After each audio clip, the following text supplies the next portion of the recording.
Well, anyway, I got this brand new airplane, and we had to fly it up and down the coast on a fuel consumption test to see if it would make it from San Sacramento to Hawaii, 2,500 miles over water. That's when you wanted to be sure you had a navigator that could navigate. So we flew it up and down and got this fuel consumption test, which showed how much gas went through the airplane in a short time. And in this 5 hours is all we flew it. And then we gassed her up, loaded up, and we got our word to leave for Hawaii. Because after we got to California, we were ready to go. And we were taking our airplane overseas at the same time we were going. So we didn't have to get on a ship and mess around that far.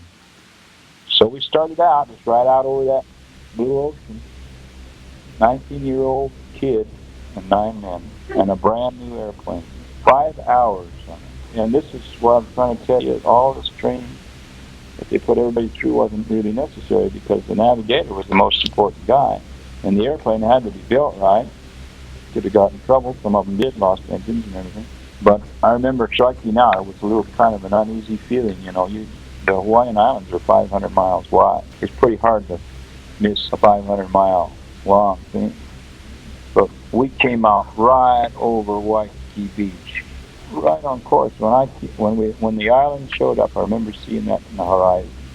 I felt like Columbus, and we began to, we were getting close and saying, well, it's got to be there pretty quick now. The little puffy clouds, and finally somebody said, there it is! And so we were right on course. Boy, old Fred had it right nailed down. He was really, he was kind of edgy too because he had done all his training and had to learn, and the only thing he had was that sextant that he shot the sun with, the time of day and all the charts and all the way they do it. I didn't know how to do it. No way could I have done it. Fred had died out there, I don't know. I'd have just kept course, but would have been really in trouble without Fred.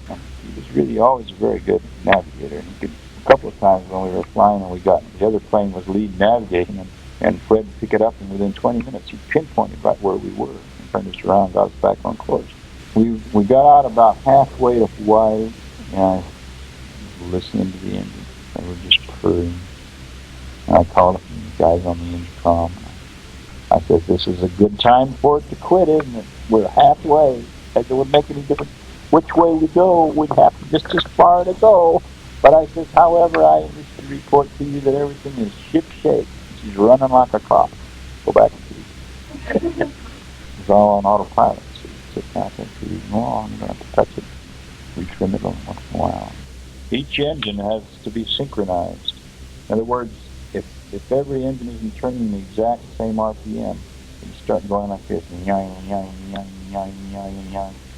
you just get over there and there's 4 little toggle switches, and you look at the engine that is a little high or a little low, and you'll say, well, that's got to be the rascal. So you'll nudge it. This little electric toggle switch, it's electrical. You just nudge it like that, and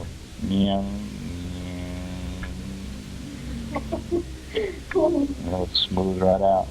And once in a while you'll hear one of the engines, when it's singing along like that, all in synchronization, one will, you kind of wake up and you look at your instrument and see what's yang. Check all of them. You're supposed to keep wandering across there anyway, and the engineer, he comes up and looks and sees if the cylinder head temperature's up or not. And of course, you set the manifold pressure, and you set the RPM. Those are the only things you have to set, and that's the speed. That's how hard you're pushing the engine and how fast the RPM is. It's like shifting it into lower in a second. And that's the pitch of the propeller. If the pitch is real shallow, it'll spin faster, and it won't do as much work, so you have to back it off, take a bigger bite of air. And it has to run at a certain, like 2150 RPMs per minute. Then that's cruising speed. If you want to go faster, you run up to around 23 or 24, then you're really going. It speeds the plane up considerably. And then you put more throttle on, but you burn a lot of gas. And the problem is you have these settings. You get the settings right, and you use the right amount of gas, and you get there. Otherwise, like some missions and some guys have done it. In fact, one plane I flew from Hawaii on to the overseas area. That plane killed the crew later on. because they didn't pay attention to that, but it was rigged very badly, and it flew in a crab, and it had to hold a lot of power to keep the thing even in the air. It should have been junked. It should never have been sent overseas. There's just something really rotten and wrong with it.